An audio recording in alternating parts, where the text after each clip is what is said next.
Thank you for the great introduction, Steve, and I'm really happy to be here, and thanks for coming to my talk. So I'm going to be talking about, as Steve said, analyzing polarization in social media, method and application to tweets on 21 mass shootings. I presented this talk at a conference for natural language processing in June, so this is going to be a little bit of an extended version of that talk. So several studies have found that public opinion in the US is increasingly polarized politically. One important subcase of this mass polarization relates to mass shootings, given that gun violence is closely tied to partisan debates in the US, given policy debates about gun control. And we want to better understand this mass polarization by studying the linguistic aspects of it and applying our methods to a data set of tweets and mass shootings. While polarization of the language in the media and politicians has been studied, there are no studies that focus on the polarization of language of the public at a large scale. So we first focus on the question, is there a way to measure mass polarization in language? Besides providing an overall quantitative measure, we also ask if we can measure polarization with respect to what topic is being discussed, how is something talked about, labeling, which is a phenomenon I will define later, grounding, and just as a side note, these three aspects that are circled here are kind of fall into the umbrella of framing as defined in previous research, and it's sort of an interesting division within framing. We'll also look at polarization with respect to emotion. And finally, illocutionary force, which is a linguistic term that I will also define later in my talk. So the data we worked with was 4.4 million tweets on 21 mass shootings that occurred between 2015 and 2010 in the US. And we collected this data from both an archived set of tweets as well as streaming the tweets using the Twitter API. We wanted to understand polarization, we have to assign users to parties. So to do so, we compiled a list of Twitter accounts owned by Democratic and Republican politicians. And users were assigned to a party if they followed more politicians from that party as opposed to the other party.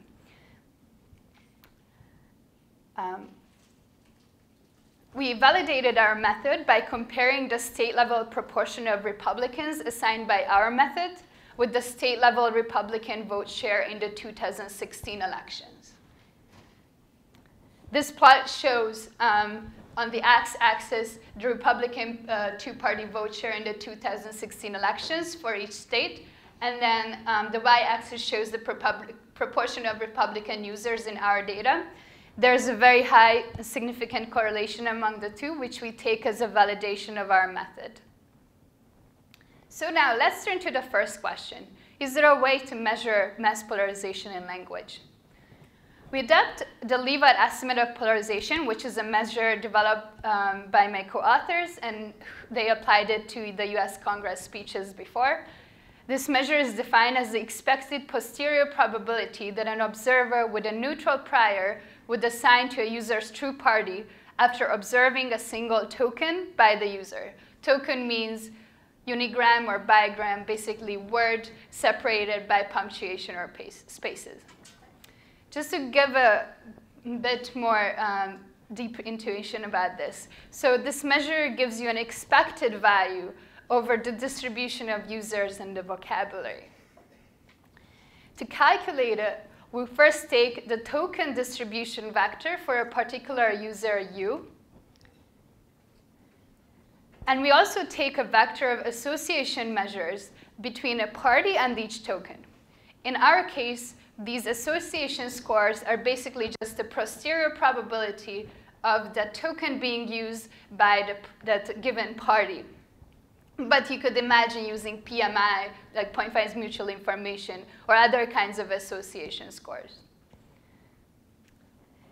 Then, so we calculate these scores where a user's party P But importantly, we exclude user U from this calculation to eliminate bias. That's why it's called a leave-out estimate.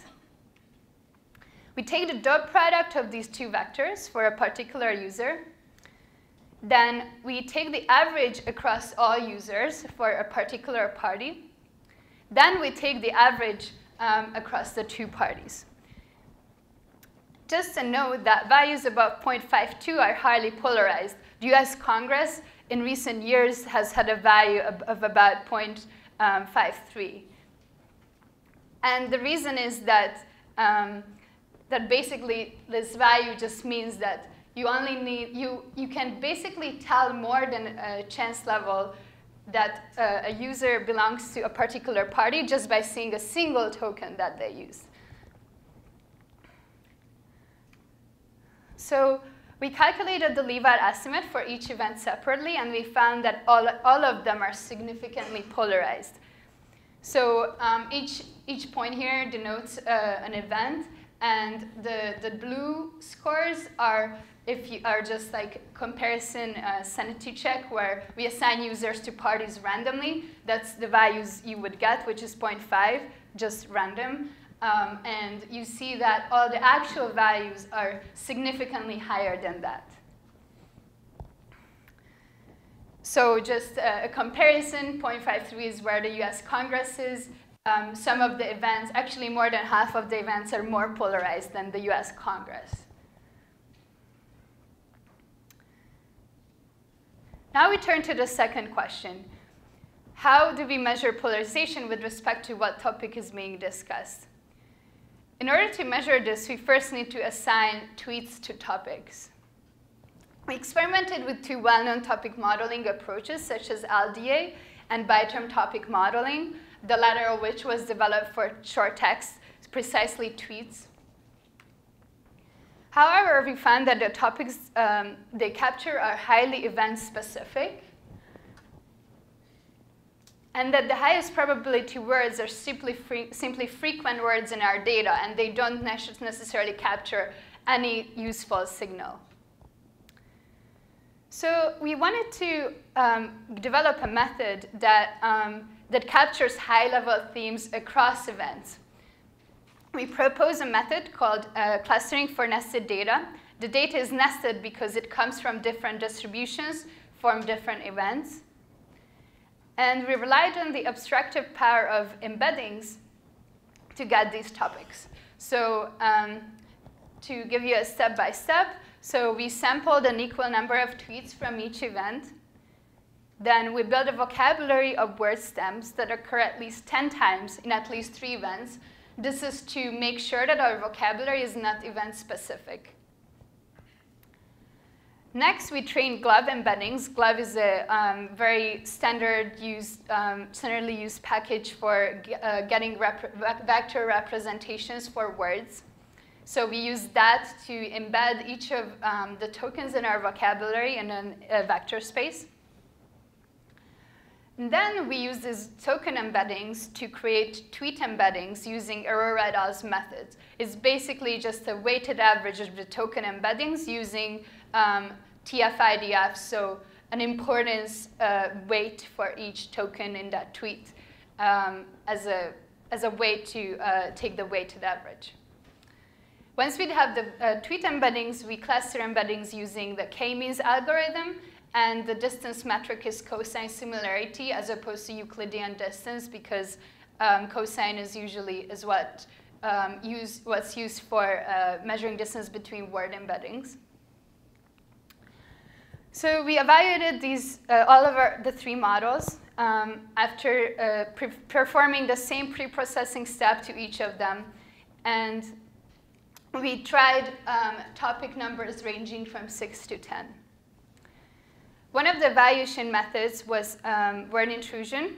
So the intuition behind this is that you provide people, crowd workers, with words and ask them to pick the odd one out. So all but one of those words are significantly associated with a particular topic. And if they have an easy time picking out the odd word out, that means that your topics are highly coherent. But if they have a hard time, that means that your topics, the words associated with your topics are just kind of random. So that's the first task. And then we also propose a new task based on the word intrusion, which we call tweet intrusion. So because tweets are so short, we can allow ourselves to actually present all of the tweets to the crowd workers. So similarly to the word intrusion, here we present 4 tweets, and all but one of which is significantly associated with a topic. And the crowd workers assigned to pick, are asked to pick the odd one out. We find that our topic modeling approach outperforms the other 2 by a significant margin, especially in terms of tweet intrusion. So the clustering gives us very coherent tweet clusters. So we use 8 topics because we found that those, just like looking at them, those are the most coherent. And here in this table, you can see the first column is just names that we gave it. I gave these topics, and the percentages are the proportion of this topic in the data. The second column is words that are the highest probability for that particular topic. So we find that topics that we call news, investigation, shooters' identity, and ideology are significantly more used by Republicans. And laws, policy, solidarity, and other, which is just kind of a bag of all the other topics, those are significantly more associated with Democrats. Now we turn to our next question, which is how can we measure polarization with respect to how is something talked about, and within that, can we measure polarization with respect to labeling? So it has been found in previous literature that essentialist noun labels, as opposed to descriptive action verbs, imply strong and stable attitudes. So in our domain, for example, labels that are often used for perpetrators of mass shooting include shooter, terrorist, lone wolf, crazy person, among other terms, which are more, if you say about someone that, oh, you are a terrorist, as opposed to a person who committed a terrorist attack, calling someone a terrorist is a stronger assumption about your attitudes of that person. So,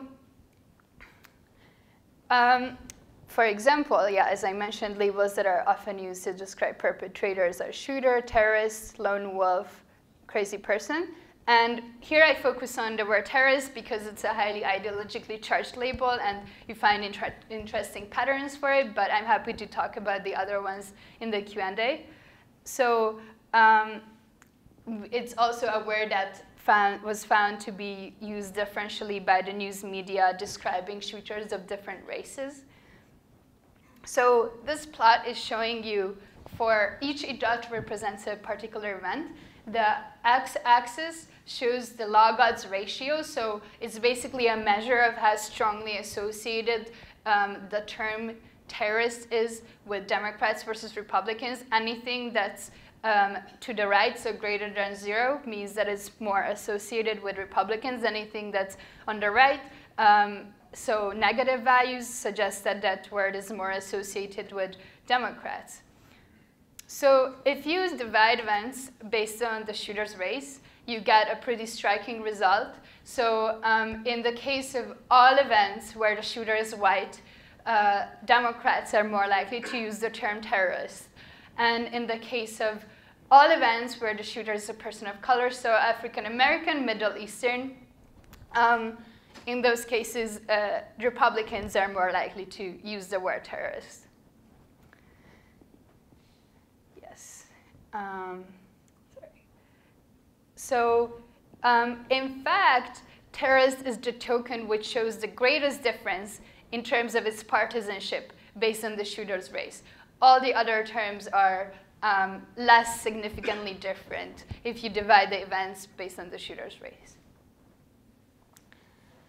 So these findings actually also have an implication for critical race theory.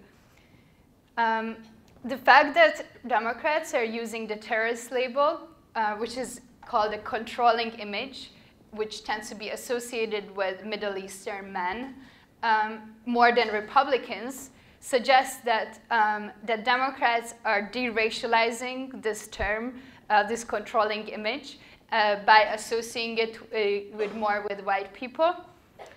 And it also suggests that Republicans are more like they are using the controlling image as matching the stereotype, so with Middle Eastern men, but they're also extending it to African Americans, which is an interesting finding that needs to be further explored.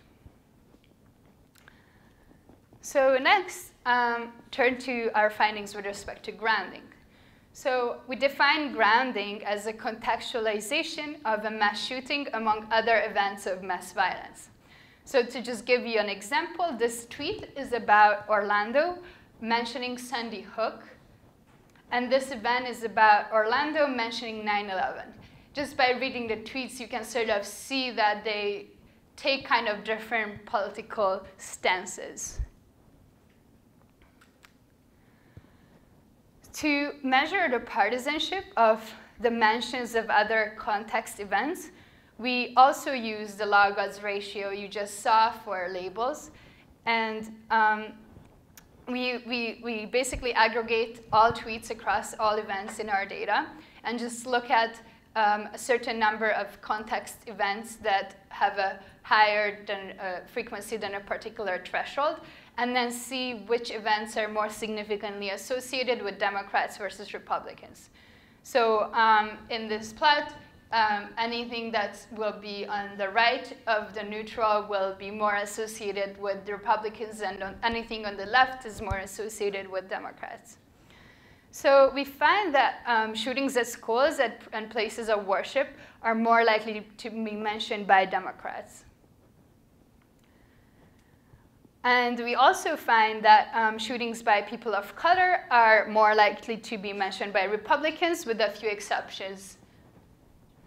And to just compare, so the biggest context event sort of that's more likely to be used by Democrats is Sandy Hook, which is significantly more likely to be used by Democrats. And 9/11 is significantly more likely to be used by Republicans. So to putting the two together, it seems like there are two partisan context event clusters, one pertaining to school shootings and shootings in places of worship, and the other one perpetrated by people of color.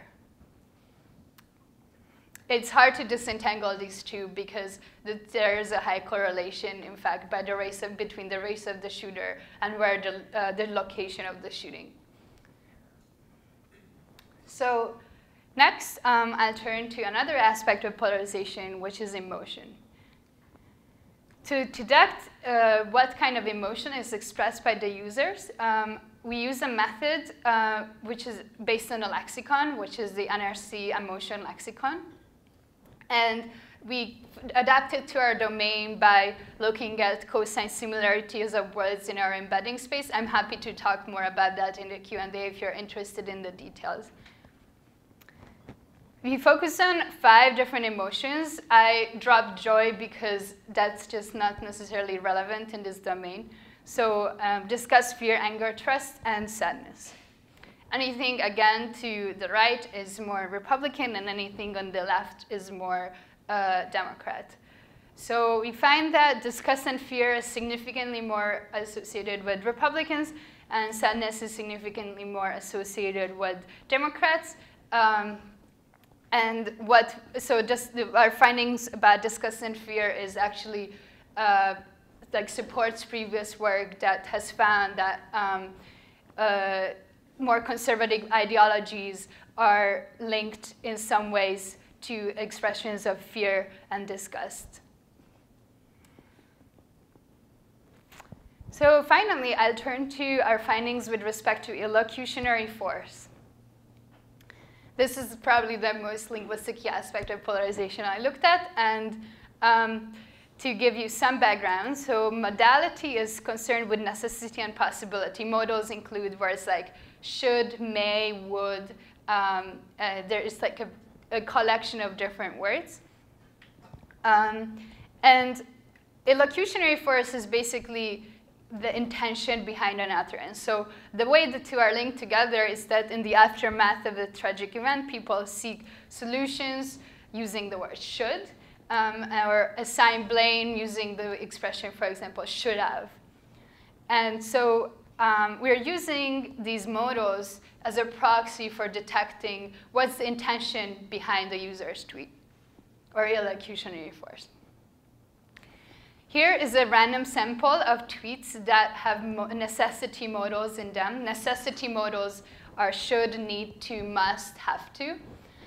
So you can see that most of them are calling for action, like this must stop, we have to fight back. Some of them talk about gun control, like some of them talk about terrorism. So it's a mix of things, but overall, just by reading these tweets, you can see that it's also more linked to more democratic ideologies because they tend to focus on gun control. And indeed, when we look at the log-odds ratio of a model, so basically how much they're associated with the two parties, you find that all necessity models are more likely to be used by Democrats. And this finding is not significantly different based on the shooter's race, except for should, where there's a slight difference in that when the shooter is a person of color, Republicans are slightly more likely to, relatively more likely to use it, but Democrats are still more likely overall to use that term. So these actually the reason why these words are capitalized is because they group together all forms of this term, so negated forms, past tense forms, all that. But since we also wanted to understand how a subcase of illocution, so for example, assigning blame, which we should have to estimate that, is polarized. So if we look at the polarization of the word should have, actually we find that it's similarly polarized as should. So that's why I'm not separating that out here. So to summarize, we first asked the question, can we measure mass polarization in language? We applied the Leavitt estimator of polarization to find that reactions to mass shootings are highly polarized politically. Second, we asked, can we measure polarization in terms of topic choice? We developed a method called clustering for nested data to find that shooter-related and event-specific topics are more Republican, and solidarity and policy-related topics are more Democrat. Next, we asked, can we measure polarization in terms of labeling? We identify salient labels of perpetrators of mass shootings to find that the race of the shooter influences which labels are used. Fourth, we asked, can we measure polarization in terms of grounding? And we looked at mentions of relevant entities and events to find that partisan clusters, there are two partisan clusters of event grounding, school shootings versus shootings by people of color. Then we also asked, can we measure polarization in terms of emotion? And we applied an embedding maze-based method to adapt an emotion lexicon to our domain to find that fear and disgust are more likely to be expressed by Republicans and sadness by Democrats. Finally, we asked, can we measure polarization in terms of illocutionary force? We were looking at necessity modals to find that Democrats are more likely to make calls for action and to assign blame than Republicans. So I just want to close with some questions for future work, because this project definitely left a lot of doors open for things that we didn't investigate. For example, how do these linguistic patterns and frames arise? How are they taken up and propagate?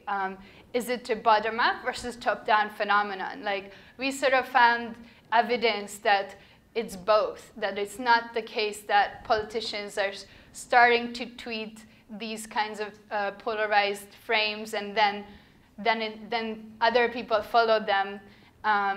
But it's happening in both directions. But a much better and deeper investigation is needed in order to really understand the dynamics of how these frames are arising and changing.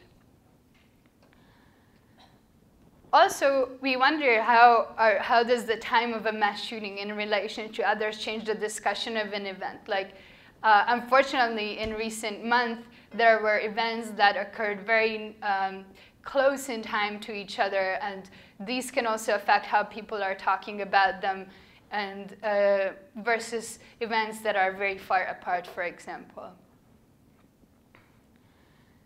And how also an important question, which could be a good comparison study, is how does polarization emerge and manifest in the case of other events, for example, political debates or sports events like football. That would be also something interesting to investigate.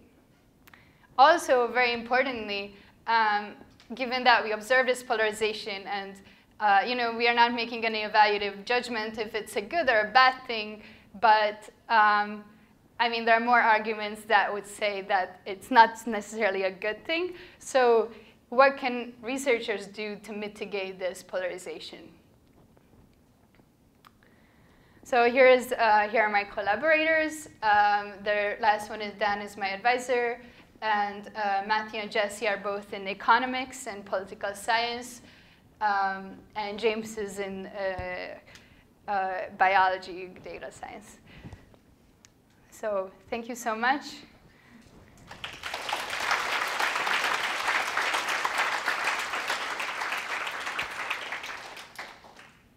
So I think we have some time for some questions. If anybody has any questions.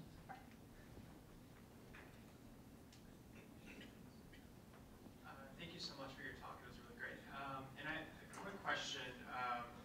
Could you talk a little bit more about how you bucketed users into Democratic or Republican users? Yeah, of course. So we actually used intuition. It was not our idea to look at who the users follow. There was another paper that did the same. So the intuition is that we assume that if a user follows more politicians from one party than another party, then they are more likely, they're probably identifying with that party. So we were just looking at the follower, so for each user, if they follow any politicians, which party they're from. Yeah, and then there were users, obviously, who we couldn't classify, so we dropped those users from our data. Yeah.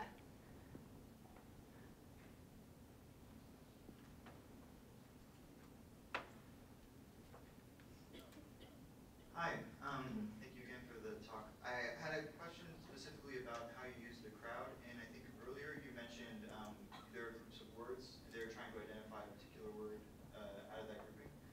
Were the people in your crowd, were they natural or English speakers, or were they from somewhere else? Because that could easily influence their distinction between different words in a grouping like that. Great question. So you mean for the word intrusion and yeah. So that was all. So we use the platform Amazon Mechanical Turk. I'm not sure if you're familiar, but it's a very popular crowdsourcing platform, which definitely has its own problems. But one thing you can do is like set a requirement that the workers have to be located in the US. And we made sure that that's the case. Other than that, we didn't do any additional filtering. Hello. So you talked about the modals used for regulatory force. Have you ever considered using any other modals, like epistemic ones for like believe that or know that, or temporal ones like always, will be, or so on and so on? Yeah, that's a really great question. And so the reason why, so I did like a manual annotation of like took a lot of those models, not just necessity models, and just looked at the tweets that have those. And I found that in this domain, at least, necessity models are by far the most frequent. But those analyses would also be very interesting. It's also a question of how do you link it to the research question you're answering. So necessity models had a very sort of natural link to understanding how mass shootings are reacted to, versus epistemic models are more, maybe it's more tricky to find that link, but I think that doesn't make it less interesting. It's probably more interesting. Yeah. Dora, thank you for the great research and talk. My question is this: from your perspective, what are the researchers interesting research topics at Stanford on NLP? And do you see any difference from the focus of industries? Is there any different from the focus of industries? That's a really great question. So one thing that I feel that the Stanford NLP group is very good at, or very much supportive of, is very interdisciplinary projects. So my advisor definitely has a lot of different projects that are at the intersection of various social sciences and natural language processing and linguistics. There's a project that he's leading, co-leading with another professor on police language, and there are also a bunch of other things. So I think that in terms of its comparison to industry, maybe the difference is that I guess just in general, like academia versus industry, that it's more driven by like theoretical questions, not necessarily with the particular application in mind. But I think it really differs. Like some people in the NLP group are working on machine translation, summarization, or chatbots, which definitely have a very, very intimate link to actual industry applications. So I would say I can speak about like my advisor, but there are other professors who are doing more research that are closely related to industry. Yeah.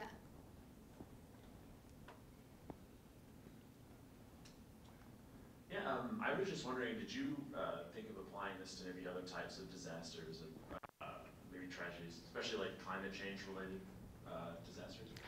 Yeah, that's a really great question. And initially we did think of having like sort of a ground, like comparison event, which would be something like a hurricane or a natural disaster like that. The tricky thing about that is that, so it's still, even though some of these natural disasters, for example, are relatively punctual, they're still probably happening at a more like over a period of time, maybe period of days.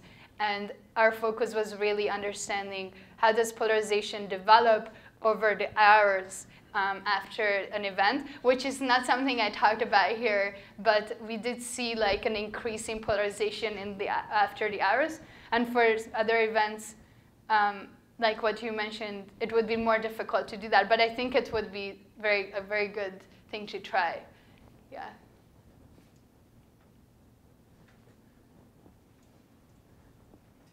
Hi, fascinating topic. I'm wondering how you dealt with fake users, fake accounts, trolls. Yeah, that's also a great question that we got at the conference. So we know that there are a lot of bots on Twitter, and in order to sort of make sure that's not what's driving these patterns, there's a publicly available list of Russian bots, and we like found that it basically, I think there are like only 1 or 2 tweets that were tweeted by Russian bots in our data, and we removed those, but we didn't find a significant presence. That said, it's possible that there are other bots that we didn't account for, and that's a good research avenue to pursue.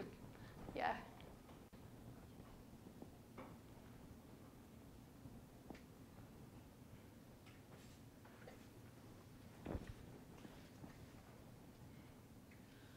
I was wondering what tools did you use to analyze your data? Was it mostly Python and Jupyter notebooks, or was it Elastic? Yeah, so actually I put all the code up on GitHub, so you can look at it, but everything is in Python and Jupyter Notebooks. Everything except for, everything. Except for like we tried the LDA topic modeling, which is like an off-the-shelf package, which I think uses C, but you don't actually need to use, or maybe Java. I'm not sure. I think probably it's C. It's called Mallet. It's actually, if you ever use topic modeling, that's the best package out there that I recommend using. But I didn't implement that myself. So everything else is Python, yeah. But the code can be accessed on GitHub, right? Yes, yes. Yeah. I had a question about the data collection process. When you were looking for the specific mass shootings, were you searching for certain words or hashtags? And were you looking at, I guess, potentially maybe a news source tweeted a story and the replies to that? I imagine that with the news sources, those are probably pretty polarized, depending on the source as well. Yeah, that's a very important point I didn't discuss. So we identified keywords associated with each event, and then if a tweet included that keyword, we kept it. So these keywords included like the shooter's name for each event, then the location of the shooting. But since if only considering the location would be very noisy, like Orlando is mentioned, like not just because of the shooting. So we always made sure there's a word associated, a synonym of shooting. So shooting, attack, terrorist, one of these words plus the location. And regarding the news question, that's not something I looked at specifically, but definitely news are really like my hypothesis is that they are definitely part of this and driving this polarization. And it's just difficult because some of the tweets have links, some of them don't, but they still might be referring to a particular article. So it's kind of a noisy, like I try to identify what they're referring to, but it's difficult. But I think that would be a very interesting thing to do. All right, let's thank Dora again.